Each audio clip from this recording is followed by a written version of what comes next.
What are you gonna do after the tiger? I actually found the whole experience quite traumatic. That's the word, traumatic, because first of all, I thought that we could do this in Glasgow, but my mammy wanted to go to London to go to Buckingham Palace, the Queen, all that, and I thought, well, for my mammy's sake I'll do it. Although deep down I felt, I might quite let that do it, but I did it, and we went to London and did the whole thing, but it was great. Action! Whoa! Woo! Pass some glasses then, I'll do the partner, please. Good idea. Get the bottle and be a real corner. I just get a couple of straws. Aye. Remember from Easter House? Thank you. Okay, you're welcome. It's only 9:30. Oh, let me say a big thank you to a company called Platinum Limos, who sent me this big limo, big giant limo, these big things you see in the street. Sure. And I drove over the house and took me to the airport. And my mommy's in this limo, and she was, oh, this is great. You got a glass of champagne, all that stuff. She was steaming by the time she got there. And it was great, it was just great. So we got to the airport, get the plane down to London, and then another limo came to meet us at the airport, and he took us to the Park Lane Hilton, quite posh. We're now sitting in the back of the limousine, the stretch limousine. Me and my mammy. Mammy, say hello. I'd take the two of us.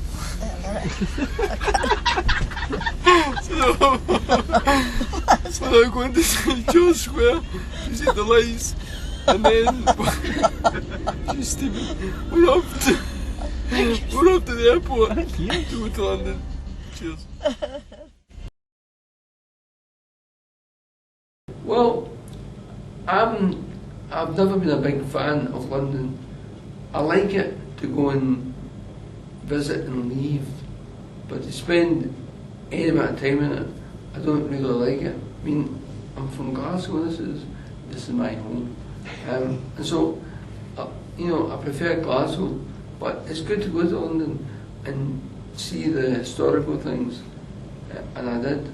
I was inside Buckingham Palace. Met the Queen, as you do. Then we went to the House of Lords, because the guy that started this company, Radio Clyde, was Mr. James Gordon, who's now Lord Gordon of Strathblane, and he found out it was coming down, so he said, come to the House of Lords and I'll buy you lunch. Sorry. Excuse me. Didn't realise. I was coming to see you. Over here, what's this now? You're coming up once you've been interviewed. I was coming to see you. Do I see my MBE? I do. Does it show the boss? That's wonderful. Isn't it? There he is. Matching and everything. It's brilliant, isn't it? Bye! That was the managing director, Mr. Paul Cooney. Hey, I know them all. Carry on. The props. How much preparation did you do before meeting the Queen on the actual day? Actually, none. None. Oh, I tell you, I must mention Paul Slater, Slater Menswear, because he put forward the idea of dressing me up so that I didn't embarrass Scotland. So they gave me 3 different outfits to choose from. So we got 3 outfits and we put them on the web here and also in the Evening Times. So thanks to Brian Beacon for that. Right, Brian. We left the public to vote for it all. And as it turns out, it was a very close thing between this evening suit and the kilt.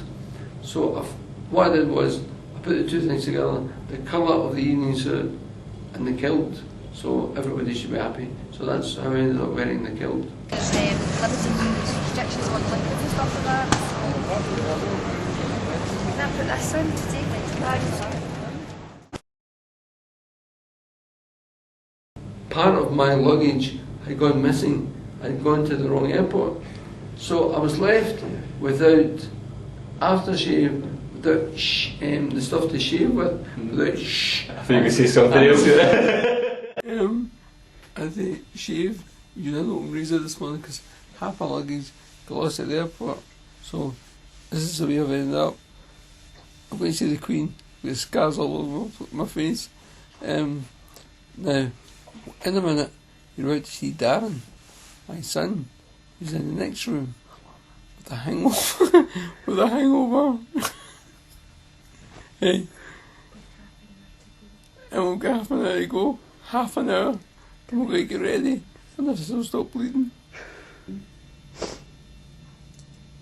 Darren.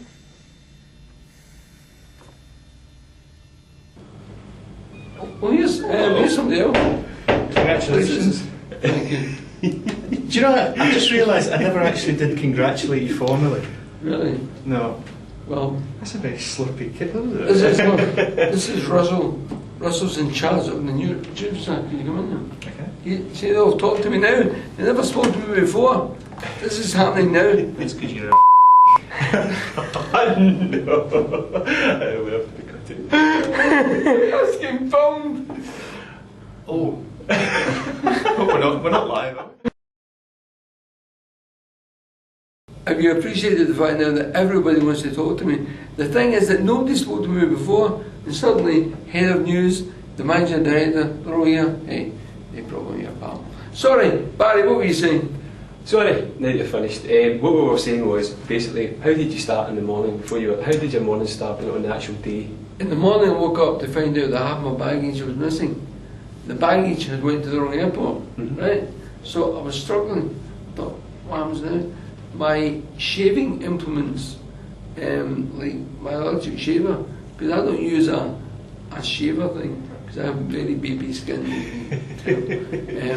So the I thought I need to use the wee razor they give you in the hotel rooms, right? The wee big thing, whatever it is. So I used that, and I was so unused to using these things. I cut my face in 4 places. So toilet paper and newspaper all stuck over my face. I thought, I'm going to meet the Queen if I go like this. 1:45 on Thursday the 20th of November. My dad's just been awarded his MBE. We're now just off to meet Lord Gordon, who's I think the chairman at Clyde now. He's been brought back in, and we're just at the House of Lords. It's quite an impressive building, that, isn't it? Aye. Okay, for Richard the first there. that was very impressive. Very impressive. We were stuck in a wee bit of traffic there, typical of London, but the architecture around here's Isn't it? Look quite at amazing, that. isn't it? Wow.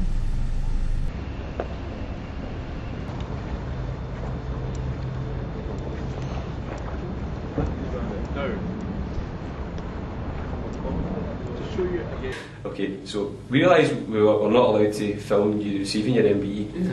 So can you describe for everybody your experience on the day?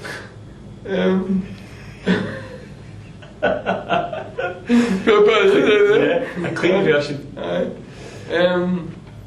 It was. I thought I would be really, really nervous, and for some reason I wasn't. The only thing that made me nervous was the fact that I hadn't shaved properly. Look, it caught back up with Tim Stevens now at MBE. You pleased for him? Absolutely delighted. I mean, Tim is a broadcasting institution. He's one of the best communicators I've ever met in my life, and he's been with Radio Clyde since the first day. And what did you remember Tim in his early days, any of the madness used to go up that you can tell the Radio Clyde listeners about?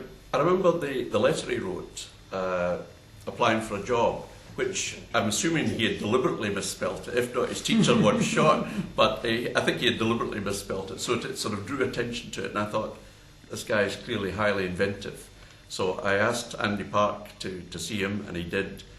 And Tim, as I remember, we were at that point in Rankin House in the Anderson Cross Centre, and Tim couldn't find his way to the building, which isn't, I must say, not too difficult not to find your way to that building. But he turned up in his tiger skin, which he used to turn up in those days. What I drink? What would you like? I dry martini lemonade, and I dry martini lemonade, 2, and maybe Bailey's. This is my MBE, and this is me. Obviously, your fan base doesn't get to see you a lot like this in the flesh, so have you got anything you would particularly like to say to all your listeners out there? Yes, I would. Can I say thank you to everybody that voted for the outfit to wear, and just thanks for all your support over the years. It's been great. And I'd like to finish by saying something very special. I want to say, bye-bye. What are you gonna do after the tiger's gone?